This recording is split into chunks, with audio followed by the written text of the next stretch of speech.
इस वक्त हम मौजूद हैं लाशारी वाला जंगल, वो जंगल जो मशहूर ज़माना जंगल है। सरकारी ज़मीन जो भी वागुजार हुई है, आप उसका अगर रिकॉर्ड देखें तो कोई ना कोई या नून का MPA काबिज होता है या नून लीग का MNA काबिज होता है। अब भी एक पॉलिटिकल प्रेशर है और वो प्रेशर ये है कि अब हमने ज़मीनें खाली करवानी। ये जगह मुस्मार हो चुकी है, जितनी गैर कानूनी जो तामीरात थी वो सब गिरा दी गई हैं। और अभी सबको बड़ा मैसेज क्लियर है कि गवर्नमेंट मीन्स बिजनेस, और किसी भी कानून शिकनी करने वालों को और ये कब्जा माफिया के खिलाफ जो है, ये अभी बड़ा क्लियर मैसेज है।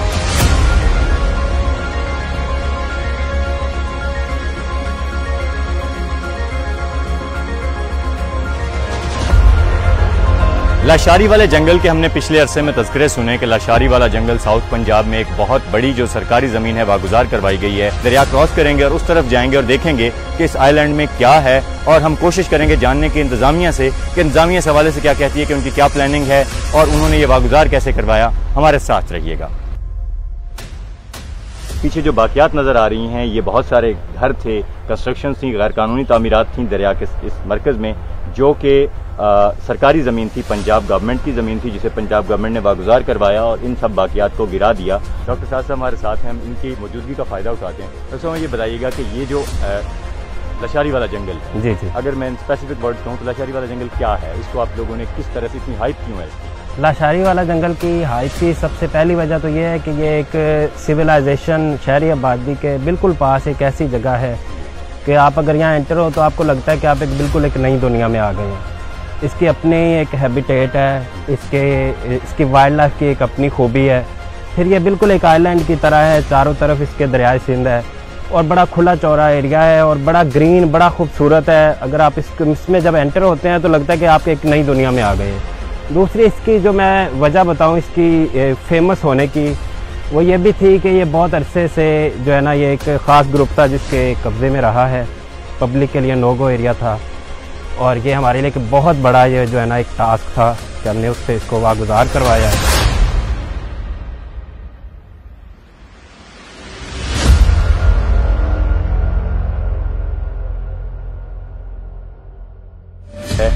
ज़मीन में क्या किस तरह के वो लोग इस्तेमाल में ला रहे थे ज़मीन को, किन पर्पसेस के लिए, किस कल्टीवेशन में या सिर्फ बाकी, वो उस हवाले से बताइएगा। ये डिफरेंट पर्पज़ के लिए यूज़ होता है। इसमें अगर हम बेसिक करें तो यहाँ से डोमेस्टिक पर्पज़ के लिए एनिमल, उनसे मिल्किंग वगैरह, फिर वो जो फॉरेस्ट की वुड है वो, उसके अलावा फिर वाइल्ड लाइफ में बेसिक हंटिंग, फिर वाइल्ड लाइफ की उसको हम क्या कह सकते हैं कि उसकी सेल, और ये सारी चीज़ें पूरा किए, इसको एक पूरा पैकेज का एक रुतबा देती हैं। ये कह रहे हैं कि ये प्राइवेट जो है एक मुकम्मल फॉर्म बनाया गया था, जिसमें उन्होंने सारी अपनी ज़रूरियात की चीज़ें बनाई। बिल्कुल। 30 साल से ये जो लैंड थी ये ऑक्यूपाइड थी किसी थर्ड पार्टी की तरफ, गवर्नमेंट की लैंड। तो क्या 30 साल में जो लोग आपके महकमे से रहे होंगे, सब ज़ाहिर रेवेन्यू डिपार्टमेंट था, पुलिसिंग डिपार्टमेंट था, तो क्या उन्होंने कभी इस पे इंडिकेट नहीं किया? ये इससे पहले केसेस चलते रहे लेकिन गवर्नमेंट दबाती रही, कुछ ऐसा रहा? मैं उस सवाल बिल्कुल, मैं आपसे एग्री करूंगा। ये विल की बात है, उसकी जो कहते हैं ना इनिशिएटिव लेने की बात है, वो इस दफ़ा लिया गया तो हो गया, अगर पहले भी लिया जाता तो शादी हो जाता। बहुत शुक्रिया। हम आगे चलते हैं, आगे जाके देखते हैं। नाज़रीन, इस वक्त हम जिस जगह पर मौजूद हैं, यकीन जानिए कि मुझे बाहर से देख के अंदाज़ा नहीं हुआ था कि अंदर इतनी फर्टाइल लैंड होगी, इतने बड़े एरिया के ऊपर कल्टीवेशन, इस तरह की सारी फैसिलिटीज़ होंगी। जैसे हमें बताया फैज साहब ने कि यहाँ पर बहुत सारे जो है स्पीशीज़ पाई जाती हैं, बहुत सारे जानवर हैं जो इस लैंड के अंदर हैं। अब हम चलते हैं जंगल की तरफ और देखते हैं कि वहाँ पर क्या है। हमारे साथ चलिए।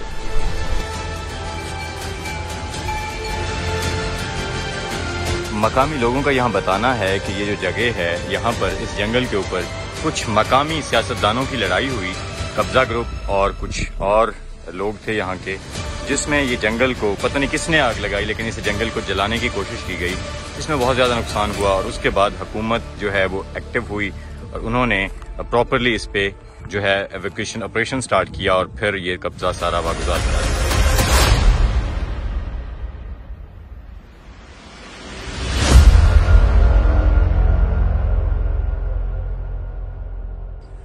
We are heading towards a lake, जो यहाँ से इस जंगल को क्रॉस करके सेंटर में कोई झील आती है। हमने एक पहली झील पे गए जहाँ पर भैंसें और ये सारा कुछ था, और यहाँ पर हंटिंग के लिए होता है, जो साइबेरियन बर्ड्स आते हैं उनके लिए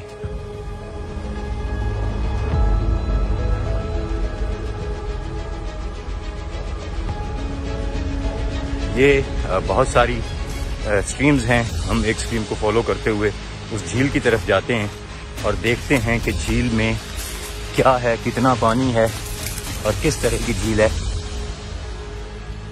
और ये बहुत बड़ा इलाका है, शायद हम अभी तक कोई 8-10 किलोमीटर कवर कर सके हैं, सॉरी 8-10 मुरब्बे कवर कर चुके हैं।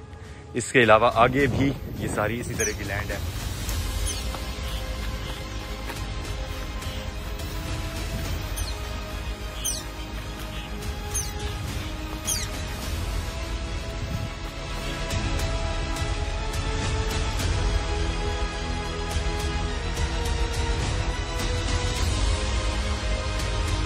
इस वक्त मैं मौजूद हूँ लाशारी वाला जंगल की उस खूबसूरत जगह पे जो सीनिक ब्यूटी मुझे यहाँ तक खींच लाई। ये एक लश ग्रीन किस्म का कम से कम 2 से 3 मुरब्बे का एक वास्ट एरिया है जो चरागाह के हैं या उनके बैठने की जगह के हैं या शिकारगाह के हैं, इसे जो भी कहें। इससे पीछे एक झील है, इस तरफ जो डिफरेंट कैटेगरीज के बर्ड हैं, जानवर हैं, वो छोड़े गए हैं। हम उस तरफ जा रहे हैं। शाम का मंजर है, इस वक्त हम झील किनारे बैठे हैं। लश ग्रीन किस्म का ये मैदान है और पीछे जो खूबसूरत किस्म की आवाज़ें हम सुन रहे हैं, शायद मैं उम्मीद करता हूँ कि माइक भी ये रिकॉर्ड कर रहा होगा।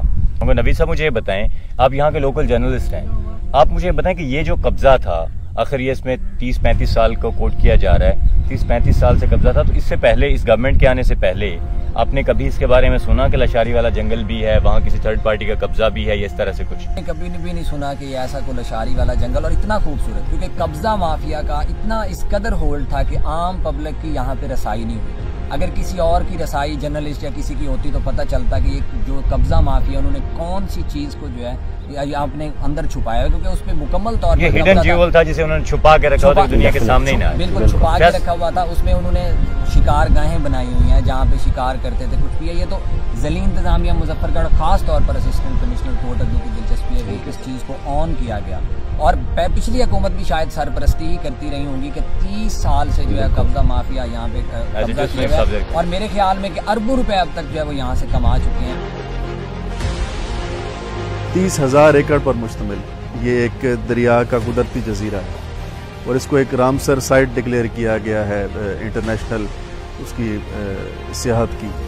और यहाँ पे इन्होंने इसको एक अयाशी का अड्डा बनाया हुआ था, एक जो है वो शिकारगाह बनाया हुआ था, और यहाँ पे पूरे इलाके के जो इश्तिहारी थे, डाकू थे, उसकी ये पनाहगाह बनी हुई थी।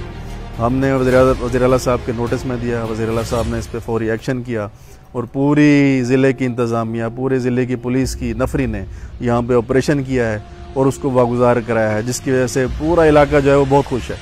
एक तो ये है कि इसको इंशाल्लाह गवर्नमेंट ऑफ पंजाब एक बहुत ज़बरदस्त जो है वो सफारी पार्क और एक सियाहती मकाम इंशाल्लाह बनाएगी।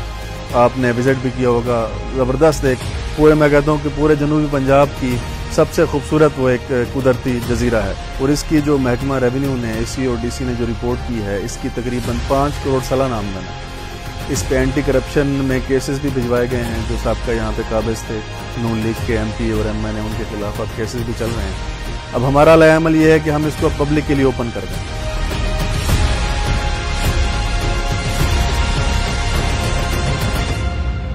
तो मुझे बताइएगा कि लशारी वाला जंगल जो है वो उसका बेसिकली वकूअत था क्या, कैसा था, वो कब्जा कब से था और पुलिस ने कैसे उसको छुड़ाया, पुलिस का उसमें क्या रोल है? जी बिस्मिल्लाहिर्रहमानिर्रहीम। ये यहाँ पे एक सियासी ख़ानदान है, उसने पिछले 30 साल से उस पर नाजायज़ कब्ज़ा किया हुआ था। उसमें उसकी शिकारगाह पे, उसकी जो भी वहाँ पे गंदम होती है, बाकी सारी चीज़ें उस पर वो काबिज़ थे। इशू ये है कि वो 30,000 कनाल पे रकबा है और उसका जो है ना रास्ता उससे नहीं मिलता लैंड से कहीं से, तो कश्ती से रास्ता था, उन्होंने अपने लोग बिठाए हुए थे आइलैंड टाइप के। अभी जब ये गवर्नमेंट आई तो सबसे पहले जो हमारे यहाँ मुकामी MP हैं उन्होंने उस पर शोर किया, तो उन्होंने उसको काउंटर करने के लिए दोनों ने उन पर इल्ज़ाम लगाना शुरू कर दिया कि जी ये कब्ज़ा करना चाहते हैं। तो जिसने पहले कब्ज़ा किया था तो वो ख़ुद कहने लगे कि जी मेरा तो जी पुराना कब्ज़ा है, ये क्यों नया कब्ज़ा करना चाहता है। फिर मैंने कहा अगर आप गलत हैं तो वो भी गलत हैं। तो फिर जो हमने ये मामला उठाया, इसको इरिगेशन मिनिस्टर पंजाब वो ख़ुद तशरीफ़ लाए, उसके बाद हमने उनको बाकायदा वहाँ से क्लियर किया लोगों को। फिर डिस्ट्रिक्ट एडमिनिस्ट्रेशन के साथ मिलकर जितनी भी नाजायज़ वहाँ पे तजावज़ात थी वो हटा दी। वहाँ पे भी पुलिस चेक पोस्ट कायम है और अल्हम्दुलिल्लाह वगैरह कोई आ रही है और कब्जा माफिया को एलिमिनेट करने के लिए आपके पास प्लान हैं क्या? सर अभी सबको बड़ा मैसेज क्लियर है कि गवर्नमेंट मीन्स बिजनेस और किसी भी कानून शिकनी करने वालों को और ये कब्ज़ा माफिया के ख़िलाफ़ जो है ये अभी बड़ा क्लियर मैसेज है। एडमिनिस्ट्रेशन भी, पुलिस भी, सारे एक पेज के ऊपर हैं। कोई इस पे ऐसे कोई रेजिस्टेंस आ भी नहीं रही, अगर आएगी तो कानून हरकत में आएगा।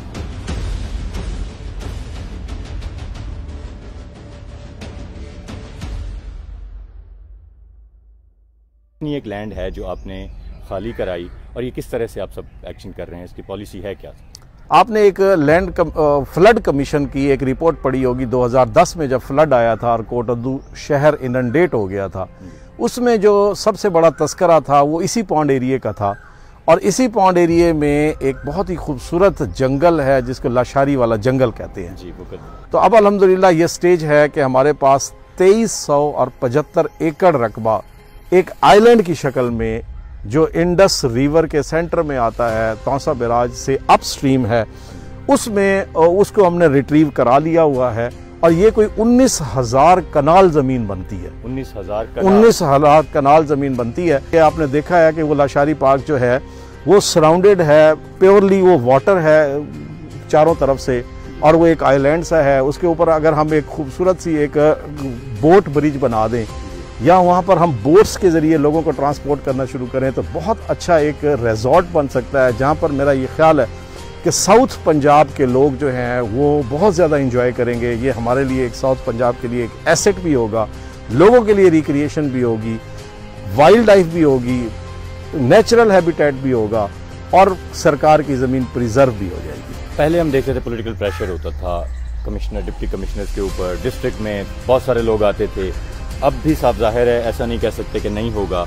अगर मुमकिन है कहीं कोई ऐसी चीज़ है उसे इंडिकेट करना चाहें आप, ये लॉर ओपन बाय द वे मैं एक बात करूंगा, अब भी एक पॉलिटिकल प्रेशर है और वो प्रेशर ये है कि अब हमने ज़मीनें खाली करवानी है। ये मतलब आप कह रहे हैं तब्दीली है? तब्दीली है एक किस्म की। आप ये देख सकते हैं कि पहले अगर ये प्रेशर होता था कि ये ज़मीनें ऑक्युपाई करवाई जाती थी, तो अब ये प्रेशर जो है कि अब इनको खाली करवाना है, तो मैं तो समझता हूँ ये स्टेट के लिए बहुत बड़ी सर्विस है और बड़ा पॉजिटिव अल्हम्दुलिल्लाह। और आप ये देखें कि प्राइम मिनिस्टर और चीफ मिनिस्टर की विल है और विश शामिल है इसमें कि ये खाली भी हो रही हैं ये ज़मीनें और अल्हम्दुलिल्लाह वो रिटेन भी हो रही हैं सरकार के पास। अब आप ये देखें, नोट करें कि बहुत सी ज़मीनों पे मैं खुद पर्सनली गया हूँ, मेरे असिस्टेंट कमिश्नर्स गए हैं, तहसीलदार्स गए हैं, उस जगह पे जो लोग दीदा दलेरी से फसल उठा लिया करते थे, फर्स्ट टाइम हमने जाके उन फसलों को कनकूद किया है, खुद हमने रिट्रीव कराई हैं ज़मीनें। वो उस फसलों की जो यील्ड है, गंदम ख़ास तौर पे, उसको हमने बेचकर उसको फूड डिपार्टमेंट को